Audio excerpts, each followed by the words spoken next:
Warren Buffett, Stop Selling Your Time, The Employee Trap. You know, I once told a room full of Columbia Business School graduates something that made half of them uncomfortable. I said, the chains of habit are too light to be felt until they are too heavy to be broken. Most of them laughed nervously. A few nodded, but not one of them truly understood what I meant. Not yet. They were about to walk straight into the most elegantly designed prison the modern economy has ever built. We call it the employee trap. And today, we are going to tear the blueprints of that prison wide open. This is Warren Buffett, Stop Selling Your Time. Right now, as you sit here watching this, something extraordinary and terrible is happening at the same time. You are burning through the only currency that no bank on earth can replenish your hours. Every morning you rise before the sun is finished painting the sky. You pour yourself into a car. You deliver your body to a building someone else owns, and for 8, 10, sometimes 12 hours, you trade pieces of your irreplaceable life for a number printed on a deposit slip. You have done this so many times that it feels like breathing. It feels like gravity. But I'm here to tell you, this is not natural law. This is a choice. And it is a choice that the wealthiest people on this planet stopped making a very long time ago. Let me put it plainly. Picture yourself as the owner of a small orchard. But here is the cruel twist. Every single morning, God gives you exactly 24 apples. No more, no less. You can sell them for a penny each or $1,000 each. But once those 24 apples are gone, the tree goes dark until tomorrow. That is the life of every wage earner in America. Whether you wear a hard hat or a silk tie, whether your paycheck says $40,000 or $400,000, the arithmetic is identical. Your income has a ceiling bolted to the clock. The moment your hands stop moving, the money stops arriving. You are not building wealth. You are renting survival one day at a time. And here is what haunts me most. This was never an accident. You were trained for this. From the age of 5, you were placed inside a system originally engineered not to cultivate dreamers, but to manufacture obedience. You learned to sit in neat rows, to speak only when permitted to measure your worth by someone else's approval. Decades later, that programming still hums beneath every decision you make. The monthly direct deposit has become your lullaby, soothing, predictable, and quietly devastating. Because comfort, my friends, is the most expensive anesthetic money can buy. It numbs you just enough to keep you still, but never enough to set you free. Yet here you are, 40, 50, maybe 60 years into this beautiful, fragile life, and somewhere deep inside, a voice is whispering that the math does not add up. That voice is right. And over the next few minutes, I am going to show you exactly why. We will walk through the hidden mathematics that keep working people poor, the psychological traps that keep brilliant minds chained to desks, and most importantly, the precise blueprint that owners use to make money even while they dream. Stay with me until the very end, because the final lesson may be the one that changes everything. And if this message speaks to something real inside you, hit that subscribe button. What we are about to uncover together is too important to hear only once. Let us begin. Lesson 1. The hidden tax on your labor. Open the tax code of any wealthy nation and read it not as a citizen, but as a detective. The evidence is everywhere, hidden in plain sight. The government is sending you a message written in numbers, and that message says, we reward those who own and we punish those who toil. Consider the arithmetic for a moment. When you wake up each morning, drive through traffic, and pour your energy into someone else's vision, the government stands at the gate before you ever touch your earnings. Income tax, payroll tax, Social Security. By the time that paycheck lands in your account, 30 or 40 cents of every dollar have already vanished. You never held them. You never even saw them. They were taken before you could decide what they meant to your family, your future, or your freedom. Now consider how the other side lives. A man like me earns through capital gains and dividends. I study businesses. I allocate resources, and the tax code treats that activity with remarkable generosity. My effective rate often falls to half of what a middle school teacher or a factory supervisor pays. When I once mentioned publicly that a longtime member of my office staff faced a steeper tax burden than I did, the reaction was fierce. People assumed I was boasting. I was doing the opposite. I was pulling back the curtain on a game most people never realized they were losing. The reason behind this imbalance is not corruption, it is architecture. Governments understand that economies grow through invested capital, through new factories and bold ideas, not through more bodies occupying cubicles. So the code is written to coax money toward risk, toward ownership, toward creation.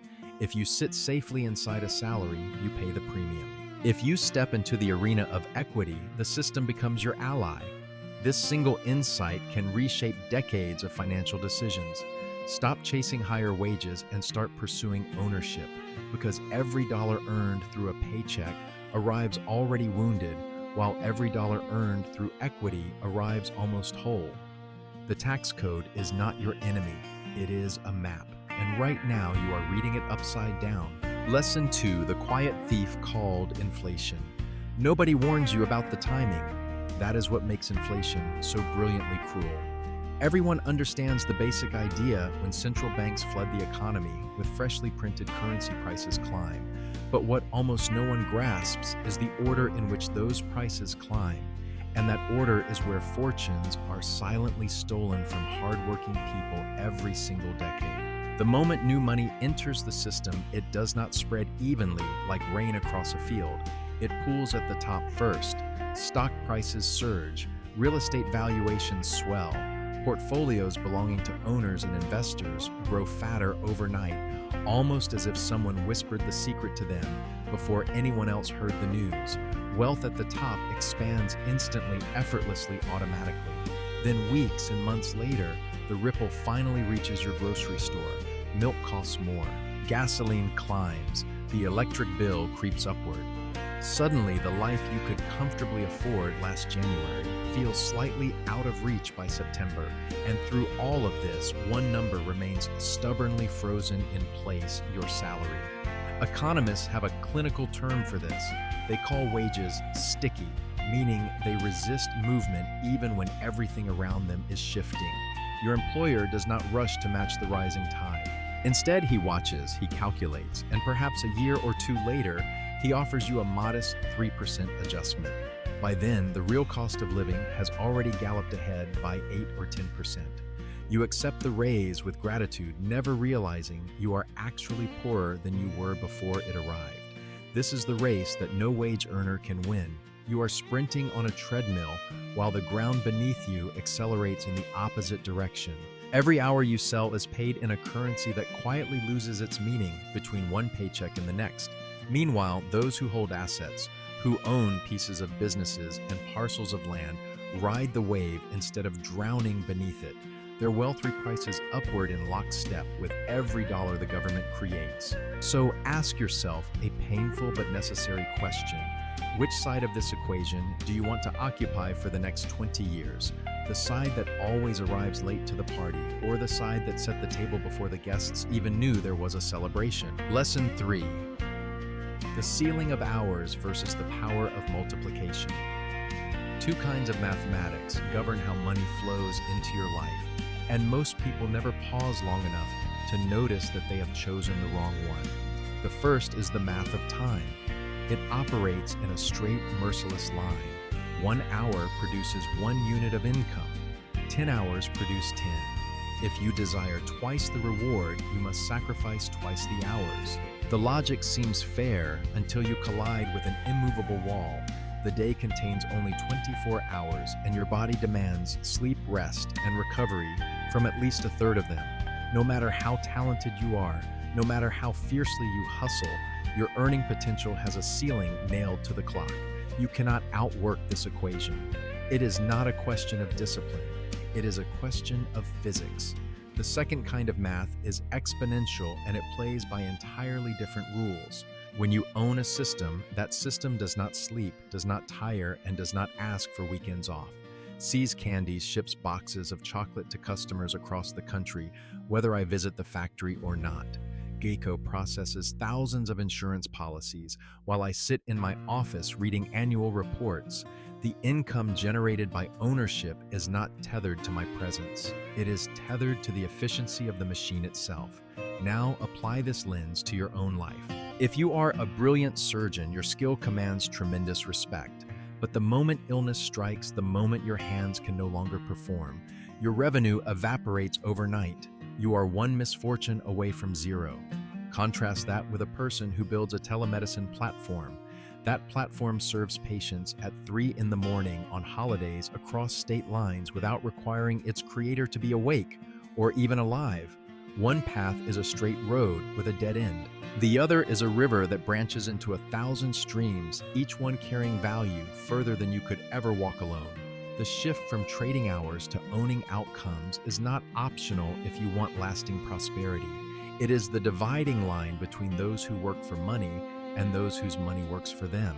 And if you have spent decades on the linear side of this equation, the honest question you must now face is equally simple and unsettling. Why are you still playing a game whose rules guarantee you can never win? The answer, as we are about to discover, lies not in your wallet, but deep inside the wiring of your own mind. Lesson 4, the narcotic of payday. Charlie Munger once observed that the best way to enslave someone is to give them just enough comfort that rebellion feels too expensive. He was describing, whether he knew it or not, the precise mechanism of a bi-weekly paycheck. Your brain is an ancient machine built for survival, not for Wall Street. It craves predictability the way a drowning man craves air. Every time that direct deposit notification lights up your phone on the 15th or the 30th, a small wave of dopamine washes through your nervous system. Safe, fed, sheltered. The signal is primal, powerful, and dangerously addictive. Over months and years, this rhythm rewires your entire existence. You sign a mortgage calibrated to that deposit. You lease a car that depends on it. You build a lifestyle so perfectly synchronized to the tempo of your paycheck that even a single missed beat sends panic rippling through your chest. Step back and examine the architecture of this arrangement. A dealer never gives his customer enough to walk away. He gives just enough to guarantee the next visit. Your employer operates on the same principle, not out of malice, but because the structure itself demands it. The salary keeps you productive, keeps you loyal, and most importantly, keeps you afraid of the silence that would follow if it ever stopped. Want proof? Imagine someone placed $10 million in your bank account this afternoon. Would you show up to that office tomorrow morning? Would you sit through that meeting, answer that email chain, smile at that performance review? Of course not. And that single honest answer reveals a truth most people spend their entire careers avoiding. You do not love the work.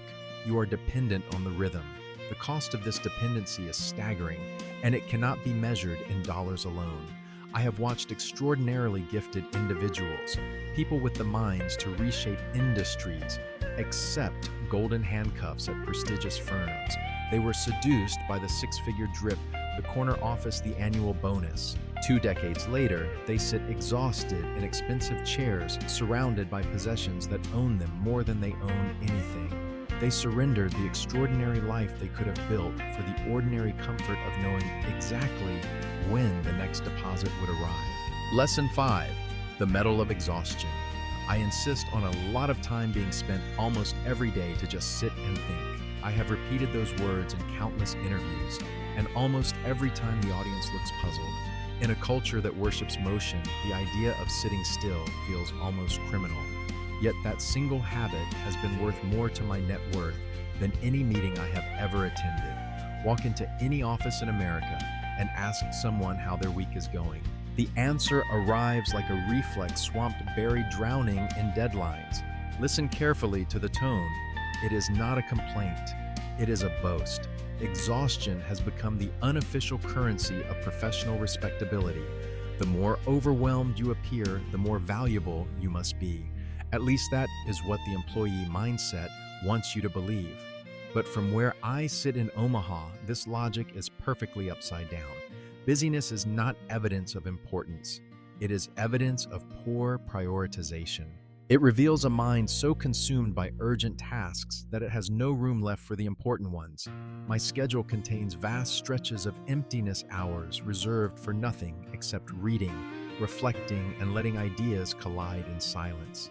Charlie Munger operated the same way. If you had glanced at his weekly planner, you might have assumed the man had retired decades ago. He had not. He was simply doing the work that actually compounds thinking deeply about where to place capital and energy for maximum long-term return.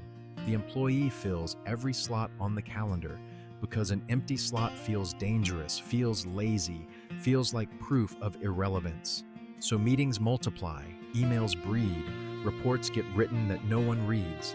The hamster wheel spins faster and faster, generating tremendous heat but zero forward distance. Meanwhile, the person willing to step off that wheel, close the laptop, and stare at a blank wall for 2 hours might stumble upon the single idea that renders 1,000 tasks obsolete. You must abandon the religion of hard work and convert to the discipline of smart work. Because the person who spends all afternoon swinging an axe will never outperform the person who pauses long enough to invent the song. Lesson 6. The golden cage of status. Of all the invisible forces that keep talented people trapped inside careers, they have outgrown this. One may be the most cunning. It costs corporations almost nothing to deploy, yet it binds employees with a grip stronger than any salary ever could. I am talking about the title on your business card. Companies figured out long ago that they could never afford to pay you what your time and talent are genuinely worth. Doing so would bankrupt them. So they invented a second currency one that is free to print and infinitely renewable prestige. Senior Vice President, Managing Director, Global Head of something impressive. These words cost the organization $0, yet they purchase your loyalty in ways that a raise never could. You engrave that title into your LinkedIn headline. You hand the card to old college friends at reunions. Something deep inside your chest swells every time someone addresses you by rank. And without ever realizing it, you have accepted payment in applause instead of equity. The tragedy unfolds slowly. I have watched people remain in positions that made them deeply unhappy, not because the compensation justified the misery, but because they could not bear to surrender 4 words on a piece of cardstock. The ego becomes the jailer, the title becomes the lock. Early in my career, I walked away from a partnership that carried enormous prestige on Wall Street. Friends and colleagues questioned my sanity, but I had learned to measure my life by what I call the inner scorecard, not the outer one. The outer scorecard asks, what does the world think of me? The inner scorecard asks, am I building something that will compound long after the applause fades? Those are 2 very different questions, and the answer to the second one demanded that I leave the spotlight behind. You must find the courage to do the same. Be willing to carry no title worth mentioning for a season so that you can build something worth owning for a lifetime. Your friends may not understand. Your family may worry. Every instinct will beg you to stay where the validation feels warm and familiar. But remember this, the wolf climbing the mountain endures cold and hunger because freedom waits at the summit. The wolf sleeping inside the fence feels nothing at all, and that numbness is not peace. It is preparation for someone else's harvest. Now that we see the chains clearly, the question becomes urgent. How do we break them? How do we replace the operating system that has governed your decisions for decades? The answer requires a completely new set of instructions, and that is precisely what comes next. Lesson 7, the science of ownership. If every other idea in this video fades from your memory by tomorrow morning, let this single truth remain. No one in the history of civilization has ever built lasting wealth by renting out their hours. Prosperity belongs to those who own. When I was barely out of my teenage years, delivering newspapers in Omaha, a quiet realization changed the entire trajectory of my life. I noticed that when I stopped tossing papers onto porches, the pennies stopped rolling in. But when I bought my first few shares of stock, those tiny pieces of ownership kept generating value, whether I was awake asleep or sitting in a classroom. That discovery felt like stumbling upon a secret door in a house I had lived in my whole life. Let me offer you a way to visualize this. Imagine every dollar you possess as a seed. You have 2 choices with each one. You can cook it and eat it tonight, satisfying a momentary craving, and it will never produce anything again. Or you can plant it in fertile soil. Water it patiently and watch it grow into a tree that drops new seeds of its own.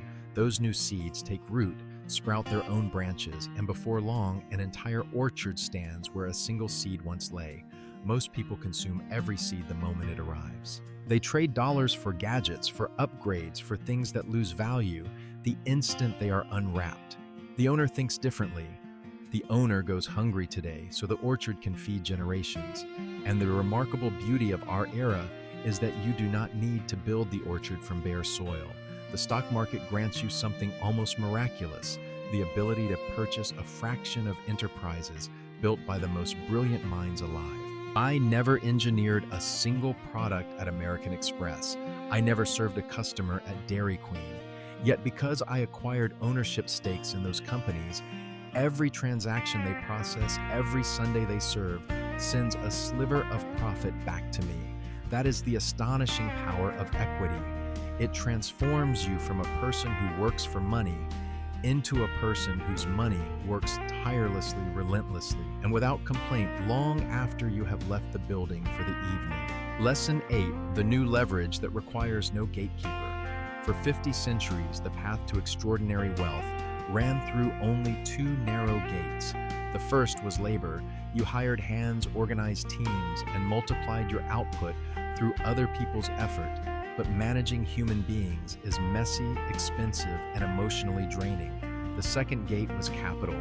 You borrowed large sums, placed bold bets, and prayed the market rewarded your conviction. But a single miscalculation could erase everything overnight.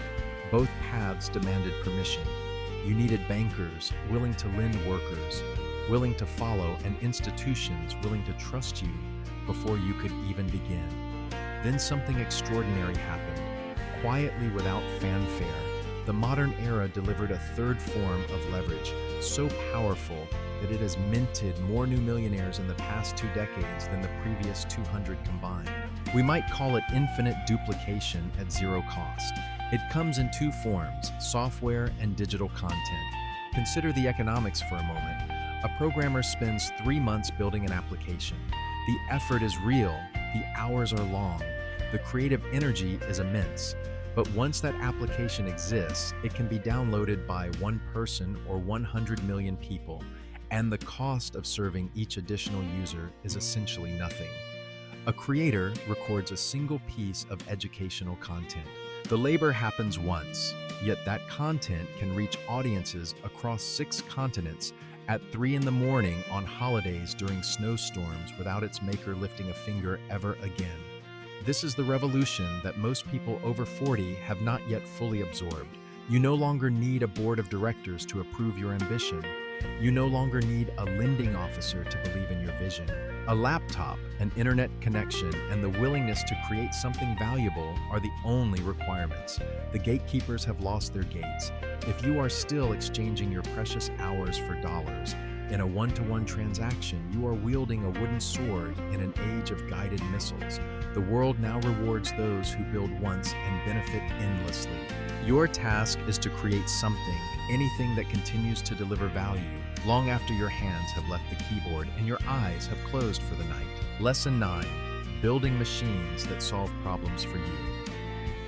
A single question separates the person who works inside a business from the person who owns one. When a challenge appears, the employee asks, "How do I fix this?" The owner asks something profoundly different. "How do I construct a process that fixes this permanently without me?" That distinction may sound subtle, but it contains the entire blueprint for financial independence. Think about the corner pizza shop in your neighborhood versus a franchise operation spanning 40 states. The local owner makes every dough ball with his own hands. If he catches the flu, the shop goes dark. The franchise architect, on the other hand, spent years perfecting recipes, training manuals, and supply chains so precise that a college student working a summer job can deliver a consistent product to millions of customers. The genius is not in the pizza. The genius is in the machinery that produces the pizza without depending on any single human being. Your life needs the same transformation. If you are a consultant, a freelancer, or a solo professional who personally touches every deliverable, every client call, every invoice, you have not built a business. You have constructed an elaborate job where the boss happens to share your name, and frankly, that boss is probably more demanding than any employer you have ever had. The path forward requires 3 deliberate stages. First, document every repeatable task you perform until your process lives on paper rather than exclusively in your head. Second, automate whatever technology can handle faster and more reliably than your own hands. Third, delegate the remaining pieces to capable people who can execute without your daily supervision. The ultimate measure of success is not how much you produce. It is how much gets produced when you are nowhere near the operation. Several enterprises within my portfolio have not seen my face in years. They do not send me emergencies, they send me earnings. That is what a system looks like when it matures. So, build the machine. Document, automate, delegate, and repeat until your presence becomes optional. Because the moment your income no longer requires your attendance, you have crossed the border from self-employment into true ownership. And if you are sitting there thinking, this all sounds wonderful, but your monthly obligations will not wait, you are absolutely right. What you need now is a practical escape route, and that is exactly where we turn next. Lesson 10, Becoming the Weekend Commander. So now you see the trap with perfect clarity. You understand the mathematics stacked against you. You recognize the psychological chains wrapped around your ambition, and you grasp the principles that separate owners from laborers. Yet Monday morning still arrives, the alarm still rings, and you still drive to that same building. The question burning inside you is simple. How do I escape without destroying everything I have built so far? The answer begins with restraint. The worst mistake you can make is to storm into your manager's office, fueled by frustration, and declare your independence before you have earned it. Emotion is the enemy of strategy. Every great investor I have ever known shares one trait, the ability to remain calm when every nerve is screaming for action. Your job, as uncomfortable as it may feel right now, is not your prison. It is your venture capitalist. It is the steady stream of funding that will finance your liberation one weekend at a time. The transformation happens in the hours nobody is watching. Most wage earners treat Saturday and Sunday as recovery wards. They collapse on the couch, they numb themselves with entertainment, they refuel just enough energy to survive another 5 days on the treadmill. But starting this weekend, you must view those 48 hours through entirely different eyes. From Friday evening until Monday dawn, you are not an employee. You are the founder and chief executive of your own future. Those hours belong to research, to building a side venture, to studying investments, to creating digital assets that can generate income independent of your attendance. Week after week, month after month, the numbers will shift. Your alternative income will climb while your essential expenses remain steady. The moment that secondary revenue surpasses your monthly obligations, something miraculous occurs. Physicists call it escape velocity, the precise speed needed to break free from gravitational pull. In your life, it is the precise dollar amount that severs your dependence on any employer. Once you cross that threshold, everything changes. You walk through the office door on Monday, not as a captive, but as a volunteer. The fear dissolves, the anxiety lifts. And I promise you, from the bottom of decades of experience, no promotion, no bonus, no title in the English language compares to the quiet, unshakable power of knowing you can stand up, walk out, and never look back.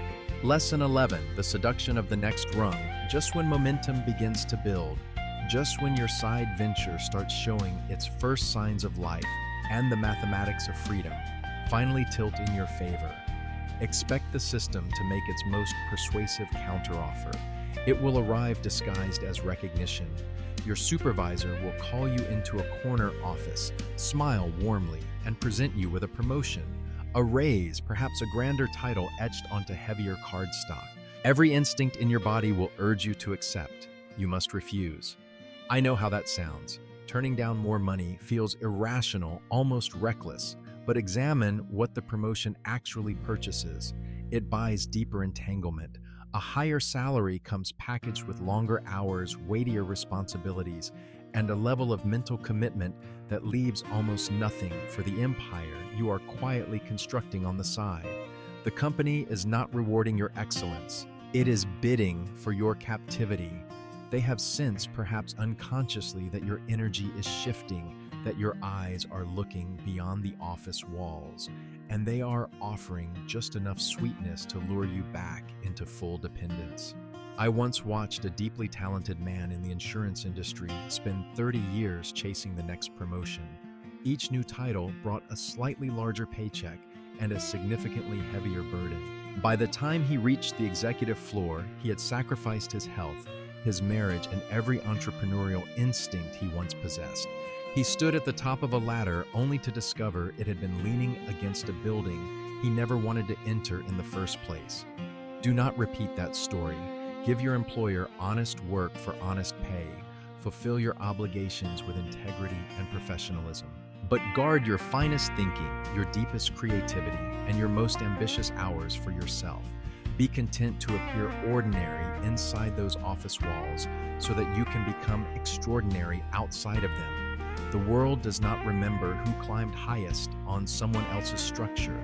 It remembers who had the courage to build their own. Close your eyes for a moment.